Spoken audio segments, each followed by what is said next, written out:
जय हिंद। आज हम विश्व भूगोल के अंतर्गत आपको देशांतर रेखाओं के बारे में बताएंगे, क्योंकि इससे पहले मैंने आपको अक्षांश रेखाओं के बारे में बताया था। तो जैसे कि ये हमारी पृथ्वी यानी कि ग्लोब, इसे हम पृथ्वी का लघु रूप भी कहते हैं। इस पर आपको कुछ खड़ी और कुछ पड़ी हुई लाइनें दिखाई दे रही हैं।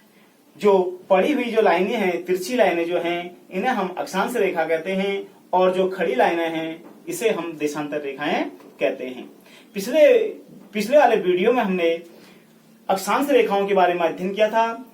आज हम देशांतर रेखाओं के बारे में अध्ययन करेंगे, क्योंकि किसी भी देश की स्थिति का अगर हमें पता लगाना है या किसी भी वायुयान को किस स्थान पर उतरना है या किसी भी रॉकेट को किस जगहों पे दागना है, उसके लिए हमें इन रेखाओं की जरूरत पड़ती है। तो आइए आज हम अध्ययन करते हैं देशांतर रेखाओं का।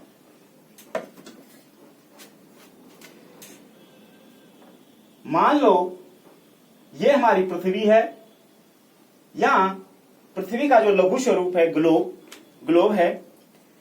तो इसका जो ऊपर का हिस्सा होता है इसे हम उत्तरी गोलार्ध कहते हैं, तथा इसका जो नीचे दक्षिण का हिस्सा है इसे हम दक्षिणी गोलार्ध कहते हैं।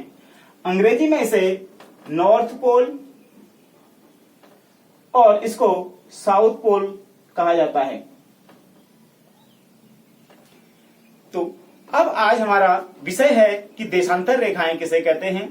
तो देशांतर रेखाएं वे काल्पनिक रेखाएं हैं जो उत्तरी ध्रुव को दक्षिणी ध्रुव से मिलाती हैं। अर्थात ये उत्तरी ध्रुव है और ये हमारा दक्षिणी ध्रुव है। उत्तरी ध्रुव को दक्षिणी ध्रुव से मिलाने वाली जो काल्पनिक रेखाएं होती हैं उनको हम देशांतर रेखाएं कहते हैं। कुछ इस प्रकार से ग्लोब पर या मानचित्र पर देशांतर रेखाएं खींची जाती हैं। इस तरह से ये हैं हमारी देशांतर रेखाएं।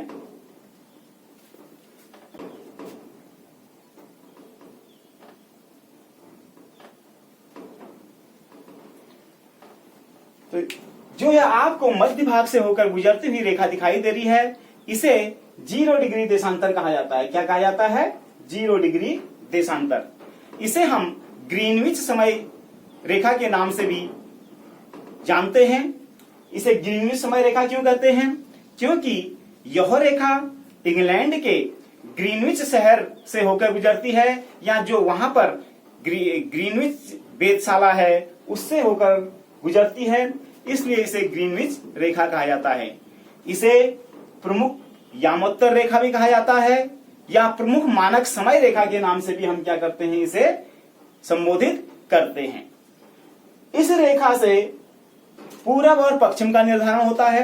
अर्थात इस रेखा से ये वाला हिस्सा पश्चिम कहलाता है, और इस रेखा से जो इधर का हिस्सा है इसे हम पूरब ईस्ट कहते हैं, और ये वाला जो हिस्सा है इसे हम पश्चिम यानी कि वेस्ट कहते हैं।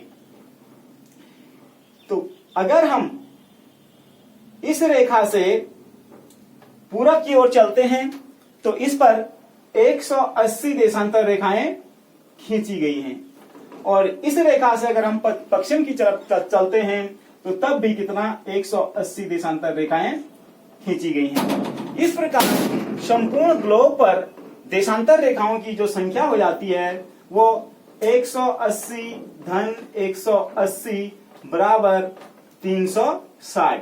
तो देशांतर रेखाओं की संख्या कितनी होती है? 360 होती है।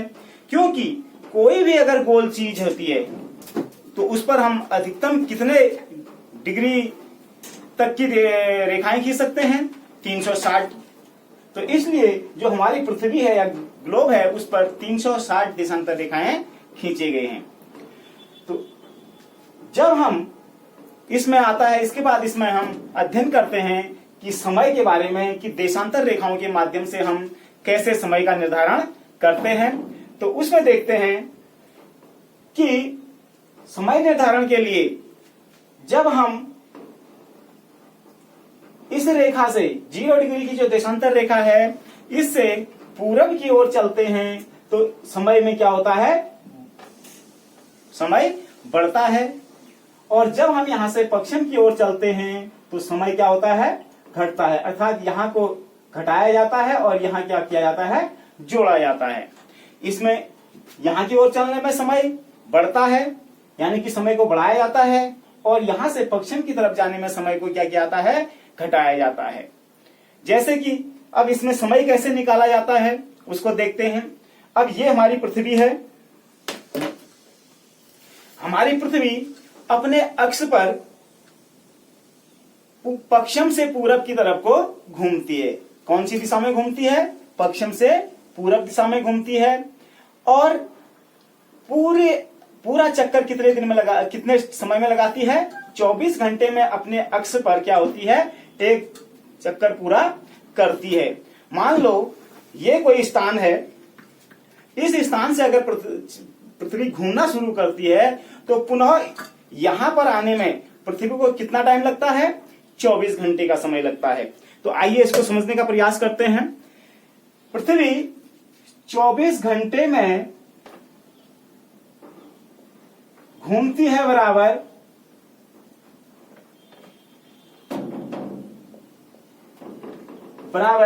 360 डिग्री। कितना डिग्री घूमती है, 360 डिग्री।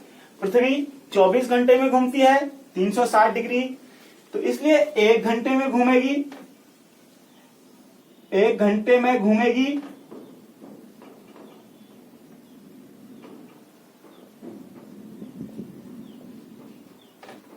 बराबर 360/24, 360 कटा तो आया 15। तो 1 घंटे में पृथ्वी कितना घूमेगी, 15 डिग्री घूमेगी। तो अब 15 डिग्री घूमती है, 15 डिग्री घूमती है बराबर कितने में, 1 घंटा यानी कि 60 मिनट में। इसलिए 1 डिग्री घूमेगी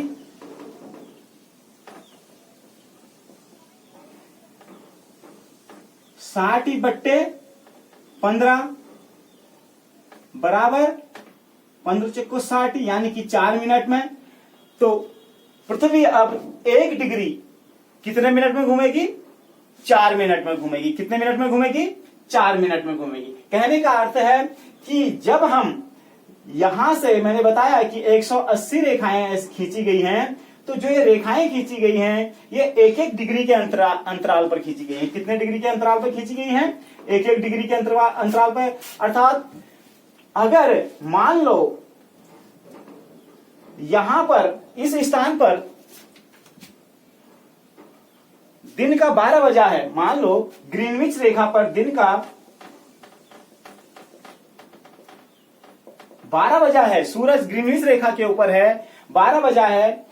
तो मान अगर इधर से अगर हम पूरब की तरफ चलते हैं, तो उदाहरण के लिए कि अगर ग्रीनविच रेखा पर दिन का 12 बजा है तो 15 डिग्री, तो मान लेते हैं हम 15 डिग्री की कोई लाइन है, ये लाइन मान लिया 15 डिग्री है, तो 15 डिग्री पूर्वी देशांतर पर समय क्या होगा, तो इसको देखते हैं।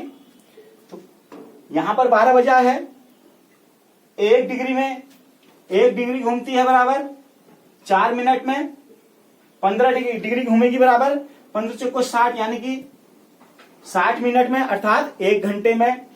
अगर यहां पर 12 बजा है, हमने कहा कि जब हम ग्रीनविच रेखा से पूरब की तरफ चलते हैं तो समय क्या होता है, बढ़ता है, अर्थात उसमें प्लस किया जाता है। तो 15 डिग्री का अर्थ है 15 डिग्री कितने में घूमती है, 60 मिनट में, 1 घंटा। तो अब यहां पर अगर 12 बजा है तो 12 धन 1 बराबर 13 यानी कि 1 बजा होगा। कितना बजा होगा, 1 बजा होगा। कहां पर, 15 डिग्री पूर्वी देशांतर। इसी सवाल को अगर दूसरे हिसाब से देखें, अगर ग्रीनविच रेखा पर 12 बजा है तो पश्चिमी देशांतर की रेखा है, तो इस पर कितना बजा होगा। तो इस पर यहां को जाने में समय घट रहा है, तो यहां 12 बजा है तो ये इसका मतलब सूर्य यहाँ पर है, तो यहां से आगे की ओर जाएगा, तो यहां पर कितना बचा होगा, 12-1 बराबर 11। कितना बचा होगा, 15 डिग्री पश्चिमी देशांतर पर, तो वहां पर बचा होगा 11। इस प्रकार हम ग्रीनविच से क्या कर सकते हैं, ग्रीनविच रेखा से हम क्या कर सकते हैं, पूरे विश्व का समय क्या कर सकते हैं, निर्धारित कर सकते हैं, या किसी भी देश का समय को क्या कर सकते हैं, निकाल सकते हैं। दो देशांतर रेखाओं की जो बीच की दूरी होती है, कभी कभी परीक्षा में पूछा जाता है कि दो देशांतर रेखाओं की बीच की दूरी कितनी होती है, अर्थात 0 डिग्री से 1 डिग्री के बीच की जो दूरी होती है वो कितनी होती है। तो 0 डिग्री से जो 1 डिग्री के जो बीच की दूरी होती है वो होती है 111.32 किलोमीटर। अर्थात दो देशांतर रेखाओं के जो बीच की दूरी होती है वो होती है 111.32 किलोमीटर। अब ये दूरी निकलती कैसी है, आपको पता है कि जो हमारी भूमध्य रेखा है, 0 डिग्री की जो भूमध्य रेखा है, इसकी जो संपूर्ण लंबाई है वह 40,076 किलोमीटर है। कितनी लंबी है ये भूमध्य रेखा हमारी, 40,076 किलोमीटर। कितनी लंबी है, 40,076 किलोमीटर लंबी है। अब ये रेखा कुछ इस प्रकार से है, गोलाकार रेखा है भूमध्य रेखा हमारी। तो पृथ्वी क्या करती है, पूरब से पश्चिम से पूरब की तरफ को घूमती है। ये तो कितने घंटे में घूमती है, 24 घंटे में घूमती है। तो 24 घंटे में कितना घूमती है, 360 घूमती है। तो 40,076/360, अगर हम इसको ऐसे 360 से भाग दे देंगे तो वो आएगा 111.32 किलोमीटर। तो इस प्रकार जो एक देशांतर रेखा से दूसरे देशांतर रेखा की जो बीच की दूरी आएगी वो भूमध्य रेखा पर 111.32 किलोमीटर होगी। और ज्यों ज्यों हम भूमध्य रेखा से ऊपर की ओर चलते हैं यह दूरी घटती जाती है और ध्रुवों पर आकर यह दूरी मात्र 0 किलोमीटर रह जाती है। आप देख रहे हैं इसमें ये रेखाएं यहाँ फैली हुई हैं और जैसे जैसे हम ध्रुवों की तरफ जा रहे हैं तो क्या हो रही हैं, रेखाएं सिकुड़ती हुई जा रही हैं। तो ध्रुवों पर देशांतर रेखाओं की जो दूरी होती है कितनी होती है, 0 किलोमीटर। और सबसे ज्यादा दूरी कहां पे होती है देशांतर रेखाओं की, ये होती है भूमध्य रेखा पर।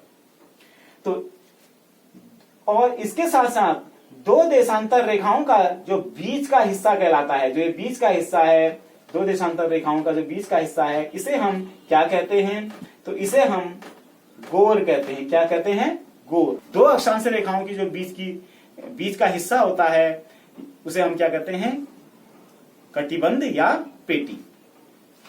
तो ये है, ये तो कुछ साधारण सी जानकारी थी देशांतर रेखाओं के बारे में। इसके बाद हम अंतरराष्ट्रीय तिथि रेखा के बारे में क्या करेंगे, अध्ययन करेंगे। तो आइए हम अंतरराष्ट्रीय तिथि रेखा किसे कहते हैं उसके बारे में जानकारी लेते हैं। इनमें जो ये वाली लाइन है, रेड कलर की आपको दिखाई दे रही है, इसे हम ग्रीनविच समय रेखा कहते हैं। इस रेखा से क्या होता है कि संपूर्ण विश्व का समय निर्धारित होता है। और ठीक इसके पीछे की तरफ जो होती है वो 180 डिग्री की देशांतर रेखा है जिसे हम अंतरराष्ट्रीय तिथि रेखा कहते हैं। इस रेखा के माध्यम से हम तिथि निर्धारित करते हैं और इस रेखा से हम क्या करते हैं, समय निर्धारित करते हैं। तो आइए अंतरराष्ट्रीय तिथि रेखा को समझने का प्रयास करते हैं। जैसे मैंने अभी आपको बताया कि 0 डिग्री की जो देशांतर रेखा है, इस देशांतर रेखा को हम क्या कहते हैं, ग्रीनविच रेखा। इससे मैंने बताया अगर हम इस रेखा पर खड़े हो जाते हैं, मान लिया मैं इस पे खड़ा हो गया, ये तो मेरे दाहिने तरफ का जो हिस्सा होगा वो पूर्वी गोलार्ध कहलाएगा और मेरे बाएं साइड का जो हिस्सा होगा वो पश्चिमी गोलार्ध कहलाएगा। तो इस रेखा से अगर हम इधर की तरफ चलते हैं तो समय बढ़ता है और यहां से इधर की तरफ चलने में क्या होता है, समय घटता है। और ठीक इसके पीछे की तरफ जो इस दूसरी रेखा है उसको कहते हैं हम अंतरराष्ट्रीय तिथि रेखा। इसको कुछ इस प्रकार समझने का प्रयास करते हैं। अर्थात ये जो रेखा है ये 0 डिग्री की रेखा है, मान लो ये वाली रेखा, और ठीक इसके पीछे ये 180 डिग्री की देशांतर रेखा है। इस रेखा से समय का निर्धारण करते हैं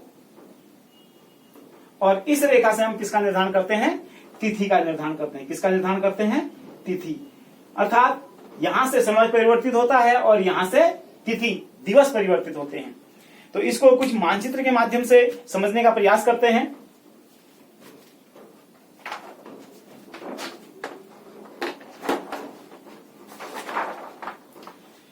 ये आप लोगों के सम्मुख विश्व का मानचित्र है। इस मानचित्र पर आप देख रहे हैं कि जो ये वाली है, जो ये आपको लाल रंग की लाइन दिखाई दे रही है, इसमें ये है हमारी अंतर्राष्ट्रीय तिथि रेखा। ये अंतर्राष्ट्रीय तिथि रेखा है। तो इस रेखा को क्यों खींचा गया, कैसे खींचा गया?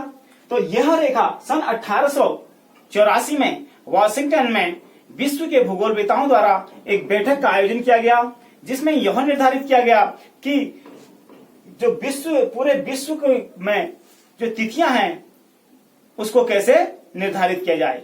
उसके लिए जो प्रशांत महासागर का जो समुद्री क्षेत्र है उस क्षेत्र से होकर एक लाइन खींची गई, जिसे अंतर्राष्ट्रीय तिथि रेखा कहा गया।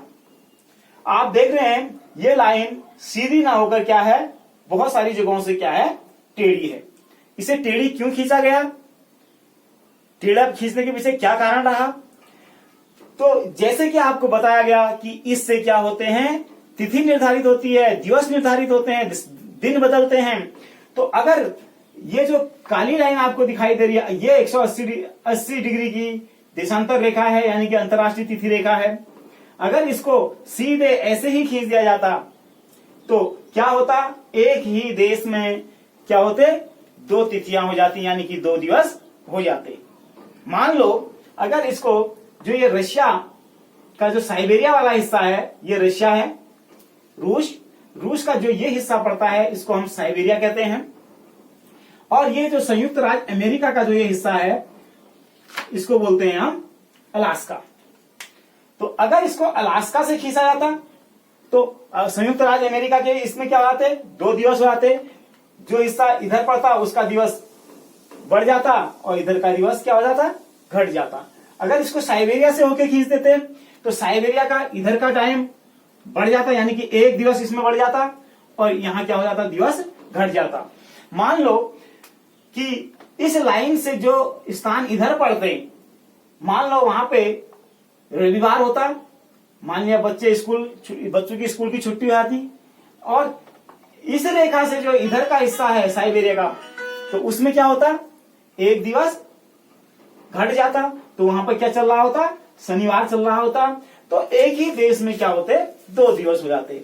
इस कमी को दूर करने के लिए इसको कुछ स्थानों से मोड़ा गया, यानी कि इसमें कुछ विचलन दिए गए। तो कभी कभी सवाल आता है कि जो अंतर्राष्ट्रीय तिथि रेखा है उसमें कितने विचलन हैं। तो अंतर्राष्ट्रीय जो तिथि रेखा है उसमें 3 विचलन हैं, अर्थात उसमें 3 मोड़ हैं। और अंतर्राष्ट्रीय तिथि रेखा को कितनी जगहों से मोड़ा गया है, तो उसमें 8 जगहों से अंतर्राष्ट्रीय तिथि रेखा को मोड़ा गया है। नंबर 1 आप इसमें देख सकते हैं, ये जो रेंगल द्वीप है, ये जो अलास्का के ऊपर आर्कटिक महासागर में जो रेंगल द्वीप है, रेंगल द्वीप से इसको क्या किया गया है, 175 डिग्री पश्चिम की तरफ क्या किया गया है, इसको मोड़ा गया है। तो 1 मोड़, 2 मोड़, 3 मोड़, 4 मोड़, 5 मोड़, 6 मोड़, 7 मोड़ और 8 मोड़। तो इसमें टोटल कितनी जगहों से इसको घुमाया गया है, तो 8 जगहों से घुमाया गया है। तो कहने का अर्थ है कि अगर मान लो ये ग्रीनिच रेखा है, इस ग्रीनिच रेखा पर दिन का 12 बजा रहता है या 12 बजे का समय होता है, तो ठीक 180 डिग्री की जो देशांतर रेखा होती है इस पे कितना बजता है, रात्रि का 12 बजा रहता है। तो हमारे कैलेंडरों के अनुसार तिथि कब परिवर्तित होती है? रात के 12 बजे से परिवर्तित होती है। अब पृथ्वी क्या करती है? अपने अक्ष पर पश्चिम से पूरब की तरफ को क्या करती है? घूमती है। इस प्रकार पश्चिम से पूरब की तरफ घूमती है और क्या करती है? एक चक्कर कितने समय में लगाती है? 24 घंटे में 360 डिग्री पूरा घूमती है, अर्थात एक दिवस पूरा होता है कितने में? 24 घंटे में। मान लो अभी हम अंतरराष्ट्रीय तिथि रेखा पर खड़े हैं, तो अभी मैंने बताया था, तो अंतरराष्ट्रीय तिथि रेखा पर जब हम खड़े हो जाते हैं, ये अंतरराष्ट्रीय तिथि रेखा है, इस पर मान लो मैं खड़ा हो गया, तो इसका अब ग्रीनविच से इसकी स्थिति क्या हो गई है? बदल गई है। यहां पर खड़ा होने से क्या हो गया? मेरे दाहिने तरफ का जो हिस्सा है वो क्या हो गया? पश्चिम हो गया, और जो मेरे बाएं साइड का हिस्सा है ये क्या हो गया? पूरब हो गया। इस तिथि रेखा से अगर हम पूरब की तरफ चलते हैं तो एक दिवस बढ़ता है। अगर हम इस अंतरराष्ट्रीय तिथि रेखा से ये पश्चिम की तरफ को चलते हैं तो एक दिवस घटाया जाता है। मान लो अगर कोई व्यक्ति इस अंतरराष्ट्रीय तिथि रेखा से चलना शुरू करे, मान लो कि रात्रि 12 बजे यहां से चलना शुरू करता है, तो रविवार इस रेखा को पार करते ही क्या लग जाएगा? सोमवार लग जाएगा। तो वो सोमवार कब तक रहेगा? पृथ्वी पश्चिम से पूरब की ओर घूम रही है, तो जब इस रेखा को पुनः इस रेखा पर आ जाएगा तो क्या हो जाएगा? सोमवार का दिवस पूरा हो जाएगा और यहां से क्या लग जाएगा? मंगलवार लग जाएगा। लेकिन अगर दो आदमी यहां से चलना शुरू करें, ये तो मंगलवार को चलेगा और जो ये आदमी यहां से इधर को चलेगा वो कौन सी बार को चलेगा? सोमवार को चलेगा। उसके लिए कौन सा बार होगा? सोमवार होगा।